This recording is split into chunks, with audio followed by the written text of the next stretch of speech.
ഭയങ്കര റെസ്പോൺസ് കണ്ടപ്പോൾ ഞാനിപ്പോൾ ബാബുചേട്ടനൊക്കെ വിളിച്ചു വരുത്തിയതാണ്. ഇത് കാണണ്ടേ, ബാബുചേട്ടൻ ടെൻഷൻ അടിച്ച് മാറി നിൽക്കുമായിരുന്നു. ഞാൻ വിളിച്ചു വരുത്തിയതാണ്, വന്ന് കാണുക, എല്ലാവരുടെ റെസ്പോൺസ് കാണുമെന്ന് പറഞ്ഞിട്ട്. അപ്പോൾ അത്രയും ഭയങ്കര സന്തോഷമുണ്ട്. എല്ലാവരും ഇത്രയും ഞങ്ങൾ പോലും വിചാരിക്കാത്ത ഒരുപാട് സ്ഥലങ്ങളിൽ ആളുകൾ ചിരിക്കുന്നത്, ഇത്രയും ഹ്യൂമർ ഇതിനകത്ത് ഉണ്ടാവും, ഇത്രയും വർക്കാവുമെന്ന് നമ്മൾ പ്രതീക്ഷിച്ചിരുന്നില്ല. ഇതൊരു ഫാമിലി സബ്ജക്റ്റായിട്ട് എടുത്തത്, പക്ഷേ ഇതിപ്പോൾ ത്രൂ ഔട്ട് ആളുകൾ ചിരിക്കുന്നു, കൈയടിക്കുന്നു. ഒരുപാട് ഒരുപാട് ഒരുപാട് സന്തോഷം, നന്ദി. ഇതൊരു ചെറിയ പടമായിട്ടല്ലല്ലോ ഇപ്പൊ ആൾക്കാരെ ഏറ്റെടുത്തിട്ടുണ്ട്, വലിയ പടം തന്നെയായിട്ട് മാറട്ടെ. വലിയ പടമായിട്ട് തന്നെയാണ് ഷൂട്ട് ചെയ്തത്. അപ്പോൾ ഇതൊരു വലിയ പടമായി മാറട്ടെ, ഒരു വലിയ സക്സസ് ആയി മാറട്ടെ എന്ന് എനിക്കിപ്പോൾ പറയാൻ പറ്റുള്ളൂ. ബാക്കിയെല്ലാം ദൈവത്തിൻ്റെ കയ്യിലാണ്.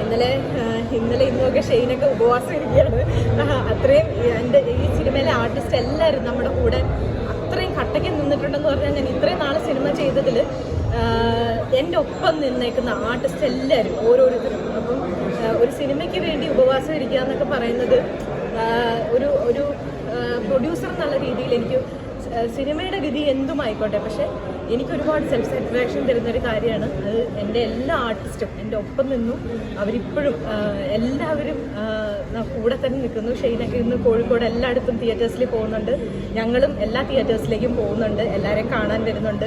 കണ്ണൂർ, കോഴിക്കോട് എല്ലായിടത്തും പോകുന്നുണ്ട്. അപ്പോൾ ഇത്രയും നല്ല പ്രതികരണം ലഭിച്ചതിൽ ഒത്തിരി സന്തോഷത്തിലാണ് ഇപ്പോൾ. അതെ, ഞാനതിന് മുന്നേ ഒരു പൂക്കാലം എന്ന് പറഞ്ഞ പടം അഭിനയിച്ചിട്ടുണ്ടായി. അതിലാണ് ഞാൻ അത്യാവശ്യം ഒരു മെയിൻ പരിപാടി അഭിനയിച്ചത്. അതിനുശേഷം ഇങ്ങനെ ഒരു പോസ്റ്റർ ഡിസൈൻ പരിപാടി ഉണ്ട് എനിക്ക്, പ്രമേയത്തിൻ്റെ പോസ്റ്ററാണ്.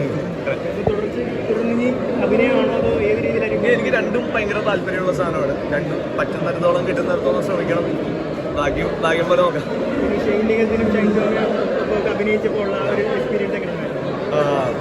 അവര് ഭയങ്കര കോപ്പറേറ്റീവ് ആയിട്ടുള്ള ആക്ടേഴ്സാണ്. ചുറ്റുമുള്ളവരെ ലിഫ്റ്റ് ചെയ്തുകൊണ്ട് വർക്ക് ചെയ്യാൻ ശ്രമിക്കുന്ന ആൾക്കാരാണ്. ഭയങ്കര മെച്ചുവേർഡ് ആക്ടേഴ്സാണ്. അപ്പം അങ്ങനെ ഒരു എക്സ്പീരിയൻസ് എന്ന് പറയാൻ നമുക്ക് കംഫർട്ടാണ്. നമ്മൾ സുഖമായിട്ട് ചെയ്യാൻ പറ്റും അവരുടെ കൂടെയാണെങ്കിൽ. അടിപൊളിയായിരുന്നു.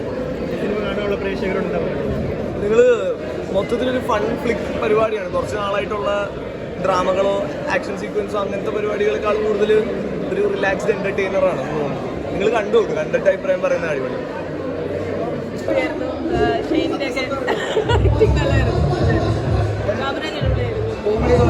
കോമഡി കുറച്ചുകൂടെ ബെറ്റർ ആയിരുന്നു. എനിക്ക് ബസ്സിൽ തോന്നി ചിലതൊന്നും വർക്കൗട്ട് ആയില്ല, അതുപോലെ ഫീലിംഗ് തോന്നി. ഓവറോൾ ആവറേജ് എന്നാണ് എനിക്ക് ബസ്സിൽ ഫീൽ ചെയ്തത്.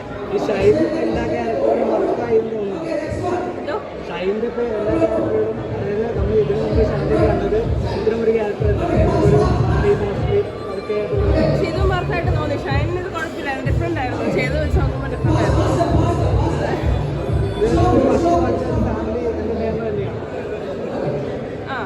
അങ്ങനെ പറയാം. പക്ഷേ ഓവറോൾ മൂവി ആവാൻ ചെയ്തത് ഫാമിലി ആയിട്ട് തന്നെയാണ്.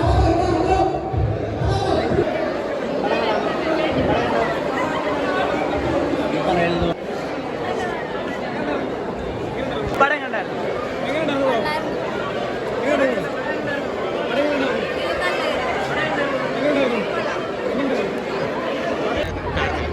അതൊക്കെ എങ്ങനെയായിരുന്നു?